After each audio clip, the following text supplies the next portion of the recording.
Je t'invite aujourd'hui à maximiser plus sur tes points forts au détriment de tes points faibles. Oui, je te le dis parce qu'on en a des points faibles. Et ces faiblesses-là, nous ne devons pas nous acharner forcément à les parfaits. Il faut d'abord être dans l'acceptation. Il faut accepter que oui, ce sont tes points faibles et que tu essaies quand même de faire de ton mieux, mais que tu n'es pas obligé forcément de le parfait à 100%. Non, par contre, il faut dupliquer cette énergie-là sur tes points forts. Parce qu'en dupliquant cette énergie-là sur ton point fort, tu vas finir par compenser ces points faibles que tu as là. Les points faibles, il faut comprendre que c'est des choses à ne pas forcément s'acharner dessus, coûte que coûte, à vouloir forcément le parfait, que ça soit au top. Il n'y a personne ici dans ce bas monde qui est parfait. Nous avions tous des moments de faiblesse, de forteresse. Donc, quand tu es en position de faiblesse, il faut être d'abord dans l'acceptation. Il faut accepter que oui, ça, c'est l'une de tes faiblesses, mais que tu essaies quand même d'améliorer à ta manière. C'est la vie. Nous sommes tous nés avec des faiblesses et des points forts. La fâcheuse tendance que certaines personnes ont, c'est de se dire que leurs faiblesses dominent leurs points forts. C'est faux.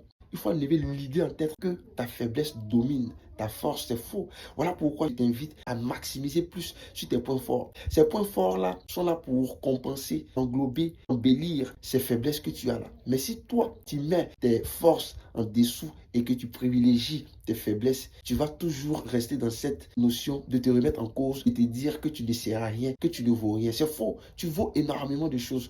Tu vaux plus que tu ne le penses. Voilà pourquoi tu as des points forts. Et ces points forts-là, tu es conscient de cela. Sauf que tu as tellement nourri l'idée en tête que ces faiblesses-là sont plus élevées par rapport à tes forces-là, qu'au final, tu ne sais plus faire la part des choses. Tu n'arrives plus à faire la part des choses. Tu confonds les choses, tu te dis que ne vaut rien ou bien tu ne sais à rien. Et fais cela pendant un bon nombre de temps. Tu verras de quoi il s'agit et tu sauras réellement de quoi je suis en train de parler. En maximisant plus sur tes points forts, tu ne t'en rendras même plus compte que tu avais des faiblesses parce que ça va venir englober, ça va venir compenser et ça va venir embellir